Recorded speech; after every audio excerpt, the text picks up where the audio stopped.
بسم الله الرحمن الرحيم. هنعمل النهاردة إن شاء الله كرات السمسم بالعسل. طريقتها سهلة جدا وبسيطة، وتقريبا في دقايق بتكوني مخلصاها. بتقدميها كده لو عندك ضيوف مع كوباية قهوة أو كوباية شاي، بجد تحفة. مفيش أسهل ولا أبسط ولا أجمل من كده. نسمي الله ونبدأ إن شاء الله الخطوات مع بعض. معايا كوباية ونص من السمسم المتحمص. بنزله في طاسة وببدأ أحركه. احنا عايزين نحمصه أكتر من كده، يعني حوالي دقيقتين بالظبط على النار. ناخد بالنا عشان ما يتحمرش بزيادة.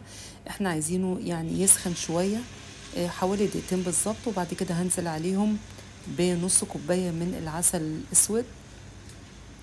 بلاش نكتر العسل عن نص كوباية عشان تبقى كرات السمسم مفلفلة كده، ومش جامدة قوي ومش مسكرة كمان بزيادة.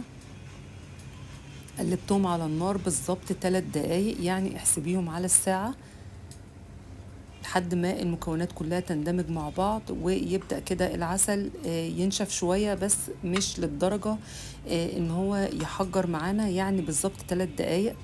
بنقلهم بقى في صينية عشان أبردهم. الصينية بكون دهنها دهنة خفيفة بالزيت. بدهن ايدي بقى وكمان المعلقة اللي هستخدمها وانا باخد السمسم عشان اعمله لكرات. بصوا بقى بكوره بكل سهولة، بحركه في ايدي وبعد كده بكوره. شوفوا بتتكور بكل سهولة. طبعا تقدري تعمليها على شكل أصابع، بتبقى حلوة قوي برضو، وبتبقى سهلة، يعني تقدري تشكليها بالطريقتين. الطبق اللي انا بحط فيه كرات السمسم برضو بكون دهناه بالزيت. برص بقى الكمية كلها. شوفوا سهلة جدا، والكرات منتظمة، وبجد وصفة مفيش اسهل ولا ابسط من كده. بحطها بقى في التلاجة حوالي ربع ساعة او نص ساعة. شوفوا بقى تماسكت تماما، بجد طعمها حلو قوي. بيفكرنا بالعسلية بتاعت زمان اللي كانت بتبقى محشية بالمكسرات. طبعا تقدري تضيفي على كرات السمسم برضو سوداني او بندق او لوز، اي مكسرات عندك، بس تحمصيها كويس.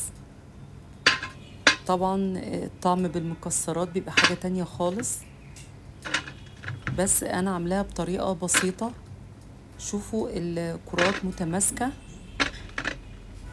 طبعا يعني لو عايزاها تكون متماسكة ومطاطية شوية تحطيها في التلاجة.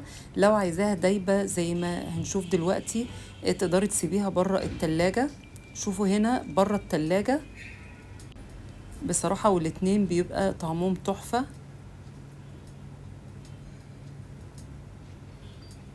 شو بقى لو جالك ضيف على فجأة هتقدميها مع كوباية قهوة أو كوباية شاي، بجد بتبقى تحفة. هنا بقى هوريكم لما اقطعها دي بقى كانت طالعة من التلاجة، بتبقى متماسكة شوية ومطاطية. بس بصراحة اللي كانت خارج التلاجة كانت في الطعم أحلى. بجد طلعت حلوة جدا، يعني لو جربتوها هتلاقوها سهلة قوي. بتمنى وصفة النهاردة تكون عجبتكم. ما تنسوش بقى لايك وشير وسبسكرايب لقناتي. بشكركم شكرا جزيلا، والسلام عليكم ورحمة الله وبركاته.